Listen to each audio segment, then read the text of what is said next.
তৃণমূলের কথায় চলে না, নির্বাচন কমিশন কারোর কথায় চলে না। এটা নির্বাচন কমিশনের সিদ্ধান্ত। রোহিঙ্গা, বাংলাদেশি অনুপ্রবেশকারী, জামাতি, জেহাদি ভোটার তারা বেরিয়ে যাবে।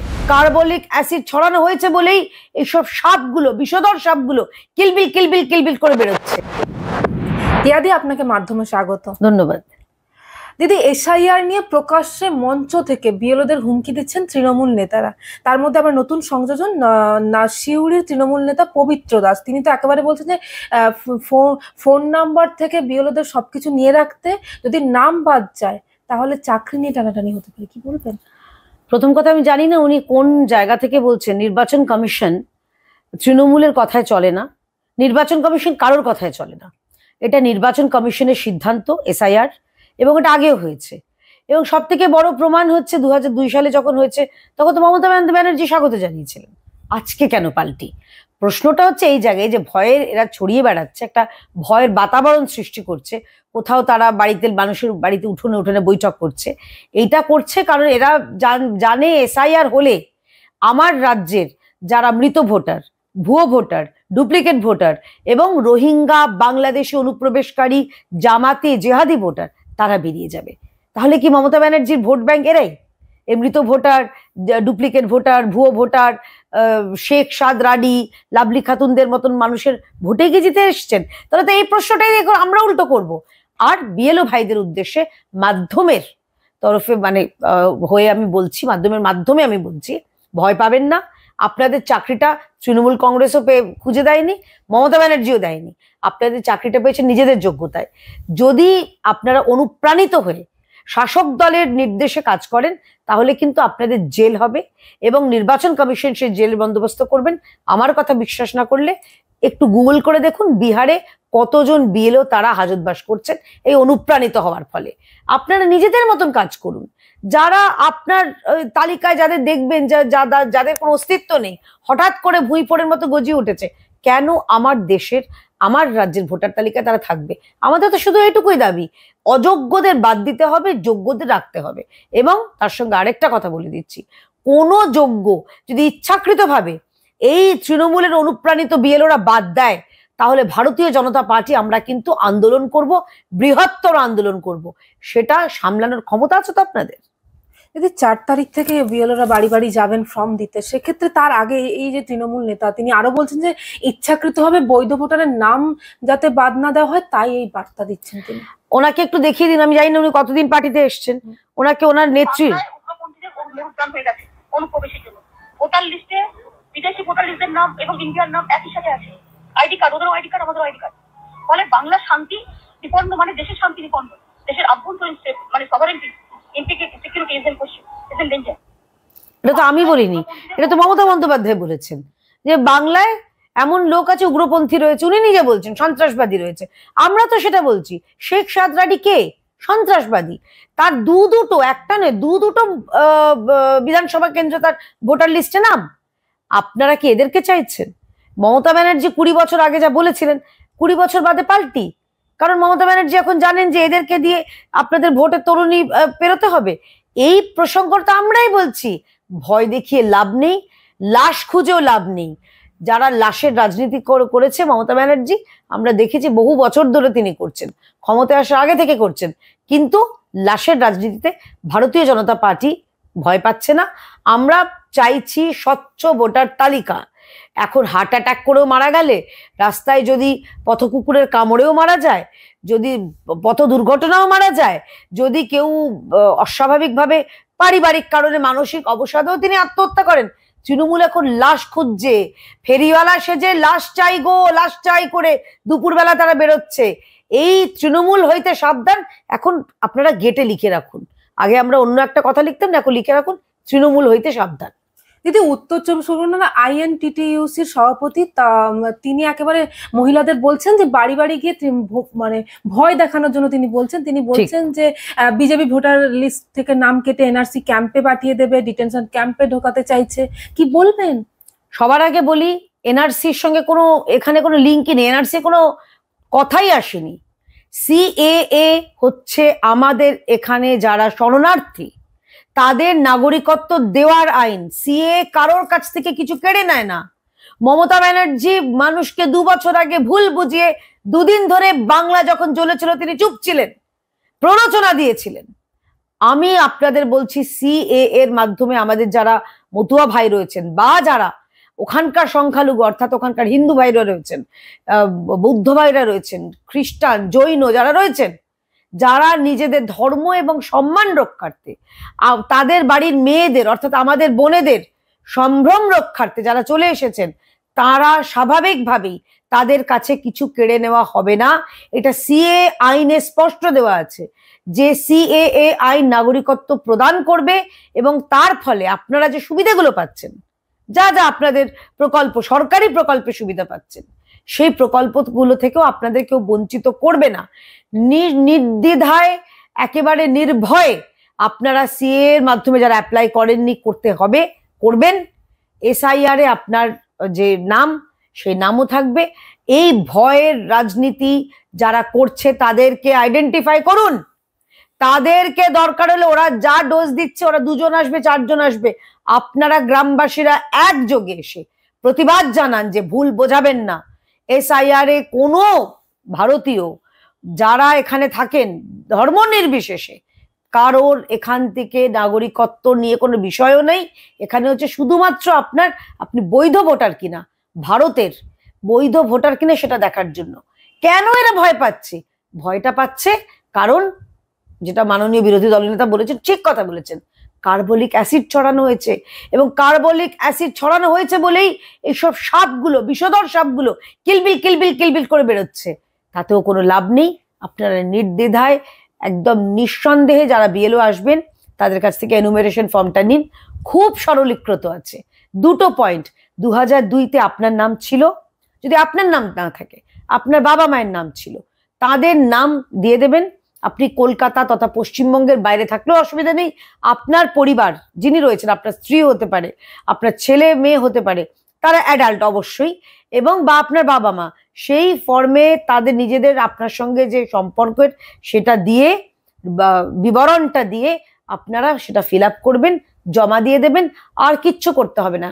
এবার আরেকটা থার্ড ক্যাটাগরি, ধরুন অনেকের বাবা মা কোনো কারণে সেই সবে নাম তোলেননি, তখন আপনাদের যে যে কাগজগুলো রয়েছে সেটা আপনাদের অ্যাডমিট কার্ড মাধ্যমিকের থাকতে পারে, উচ্চ মাধ্যমিকে থাকতে পারে, আপনার বাড়ির যে দলিল থাকতে পারে, ইলেকট্রিক বিল থাকতে পারে, সেগুলো জমা দেবেন, সংশ্লিষ্ট বিএলওর কাছে দেবেন।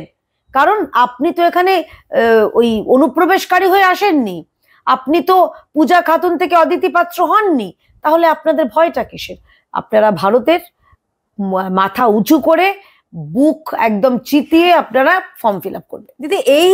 দিদি এই আইএনটিটিইউসির যে সভাপতি তিনি বলছেন একেবারে মহিলাদের পরামর্শ দিচ্ছেন যে মহিলাদের বাড়িতে যাবেন, রান্নাঘরে ঢুকবেন, তারপর ভোটার লিস্ট নিয়ে কথা বলবেন, তারপরে তাদেরকে এইভাবে যে বিজেপি ডিটেনশন ক্যাম্পে পাঠাবে, তারপর বলছেন যে একেবারে ভয় দেখাবেন, দেখবেন এমনি পালিয়ে যাচ্ছে। এটা কি সতর্ক করার নামে ভয় দেখানোর তো পরিকল্পনা? এটা একেবারে পরিকল্পনা, এটা ঘৃণ্য পরিকল্পনা, এটা ক্রিমিনাল, এটাতে একটা অ্যাক্ট। মাননীয় নির্বাচন কমিশনকে বলবো এই ভিডিওটা আমরা পাঠাবো, দরকার হলে ভারতীয় জনতা পার্টির তরফ থেকে আমরা পাঠাবো, যে এরা যারা এগুলো করছে, ভয় দেখাচ্ছে, তাদের বিরুদ্ধে ব্যবস্থা নিন।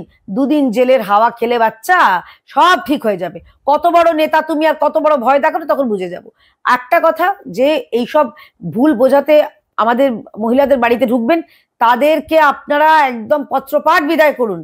আমরা করি না দীপান্বিতা কালী পুজো, অলক্ষ্মী বিদায় করি না কুলোর বাতাস দিয়ে, সেটা মনে রাখবেন, সেটাই করবেন। কারণ এরা আপনাদের ভালো চায় না, এরা আপনাদের ভয় দেখিয়ে আপনাদের ভয়ে কে নিয়ে ব্যবসা করতে চায়। এই ব্যবসাদার হইতে সাবধান, তৃণমূল কংগ্রেস হইতে সাবধান। তারপর দেখছি বারাসাত পুরসভার 13 নম্বর ওয়ার্ডের তৃণমূল কাউন্সিলর সুমিত সাহা, তিনি তো একেবারে বাড়ি বাড়ি গিয়ে বসে এইটা বলছেন যে নাগরিকত্ব কাড়ার চেষ্টা চলছে। এই এসআইআর ফর্ম দিলে ফর্ম ফিল আপ করার আগে 1 কপি করে রেখে দিতে বলছেন। এটা সিএ সময় করেছিল, মানুষকে ভুল বোঝানো, ক্যাকা ছিচি বলে বলেছিল যে মানুষকে সেখানে ভুল বোঝানো হচ্ছে, মানুষের ওই সিএ এর মাধ্যমে নাগরিকত্ব কেড়ে নেওয়া হবে। একজনের কারণ নাগরিকত্ব কেড়ে নেওয়া হয়েছে? একটা নাম বলুন, একটা নেই, শূন্য। আচ্ছা বাদ দিন, বিহারে কি হয়েছে? বিহারে যে এরা সব মিডিয়া এবং সোশ্যাল মিডিয়ায় বলছে, বিহারে অ্যাপিল অর্থাৎ মানে যোগ্য লোকের নাম বাদ গেছে, এইরকম অ্যাপিলের সংখ্যা কটা জানেন? 0। অর্থাৎ এসআইআরটা সেখানে নির্ভুল হয়েছে, নিবিড় হয়েছে এই এসআইআরটাই বাংলাতে হবে। এবং এটা তো এত, আমি বারবার একটা কথা বলছি, একটা কথা আবার ঘুরিয়ে বলছি, এরা ভয় দেখিয়ে আপনাদের বিরত রাখতে চাইছে, এরা ভয় দেখিয়ে নির্বাচন কমিশনের বিরুদ্ধে আপনাদের খেপিয়ে তুলতে চাইছে। নির্বাচন কমিশন তাদের কাজ করছেন, এটা একটা প্রথম হচ্ছে না, আগেও 8 বার হয়েছে, এইবার এরা করছে কারণ এরা জানে এসআইআর মানে সার মানে হার। তৃণমূল কংগ্রেস এটা বিলক্ষণ বুঝেছে, তাই তৃণমূল হইতে সাবধান, এইসব যারা লাশের ব্যবসা করছে এই ব্যবসাদার হইতেও সাবধান। দিদি, আমরা দেখছি মঙ্গলবার একেবারে মেগা মিছিল হবে তৃণমূলের পক্ষ থেকে, বিভিন্ন জায়গায় কলকাতার বড় বড় হোর্ডিং পড়ে গেছে। এসআইআর এর বিরুদ্ধে পথে নামবেন অভিষেক বন্দ্যোপাধ্যায় থেকে শুরু করে মমতা বন্দ্যোপাধ্যায়। বর্তমানে পশ্চিমবঙ্গের যে যে জ্বলন্ত ইস্যুগুলো রয়েছে, নারী নিরাপত্তা, সেই ইস্যুগুলো থেকে মুখ ঘোরানোর জন্যে, দুর্নীতি, যে সরকারকে নিজেদের অযোগ্যদের তালিকা বার করতে হয় অর্থাৎ চুরি করেছে বলে, সেই সরকার এখন এসআইআর নিয়ে মিছিল করছে। আসলে মমতা ব্যানার্জি বা অভিষেক ব্যানার্জি বা তৃণমূল চায় না বর্তমান সমস্যাগুলো নিয়ে। দুটো নাবালিকা বাচ্চা একটা দমদমে টিউশন পড়তে যাওয়ার সময় তাকে নিগৃহীত হতে হয়েছে, তার ওপর অশ্লীল কাজকর্ম করা হয়েছে, আমি জানি না ধর্ষণ হয়েছে কিনা, কিন্তু তাকে নিগৃহীত হতে হয়েছে। এগুলো সামনে আনবেন না? আপনাদের এগুলো মনে হয় না যে আমার রাজ্যের অভয়া হয়েছে, আমার রাজ্যে কসবালা কলেজ হয়েছে, আমার রাজ্যে দুর্গাপুর হয়েছে, আমার রাজ্যে উলুবেড়িয়ার কলেজে একজন ডাক্তারকে বলছে তার যৌনাঙ্গে রড ঢুকিয়ে দেব, আর মুখ্যমন্ত্রী বলছেন 8টার পরে মেয়েরা বেরোবে না। মেয়েরা বেরিয়েওছে, মেয়েরা বিশ্বকাপও জয় করেছে। তাই জ্বলন্ত ইস্যু থেকে, রাজ্যের যে জ্বলন্ত ইস্যু অর্থাৎ দুর্নীতি, কাটমানি, মহিলা নিরাপত্তা, শিশু নিরাপত্তা, সেইগুলো থেকে নজর ঘোরাতে মমতা ব্যানার্জি এখন এসআইআর কে সম্বল করছেন। তাতেও লাভ নেই। দিদি, আমরা দেখছি দিকে দিকে যে শাসক দলের নেতারা যেভাবে এসআইআর নিয়ে ভুল বোঝানোর চেষ্টা করছে, কি বলবেন, ঠিক কেন? কম্পিটিশন চলছে, খারাপ কথা বলার। একজন বলছে লন্ডভন্ড করে দেবো, একজন বলছে বিজেপি এলে হাত ভেঙে দেবো, একজন বলছে গাছে বেঁধে রাখবো, একজন বলছে আগুন জ্বালিয়ে দেব, একজন বলছে যে কি আমরা পরে দেখে নেব, হাঁটু ভেঙে দেবো, পা ভেঙে দেবো, অনেক কিছু বলছে।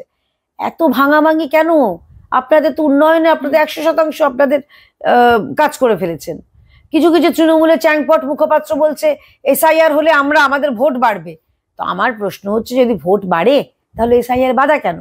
আপনারা করতে দিন, এই ধরনের তো ভোট বাড়বে। আসল প্রশ্ন হচ্ছে এরা জানে বাস্তব পরিস্থিতিটা।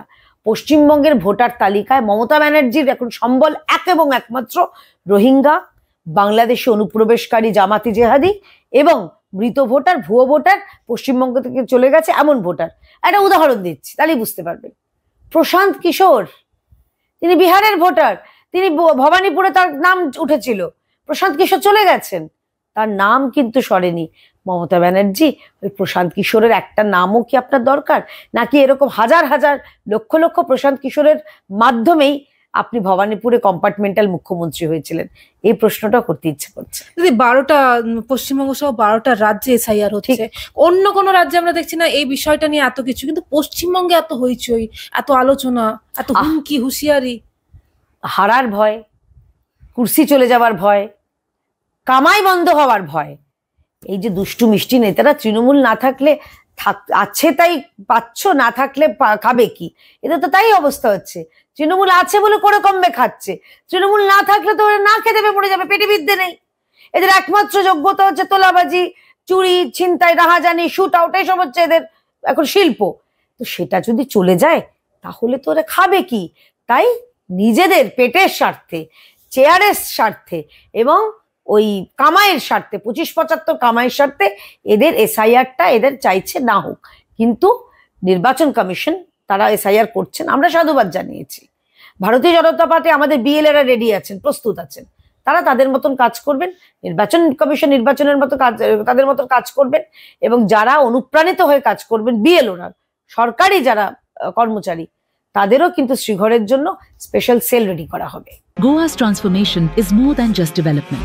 It's about progress and a brighter future for all.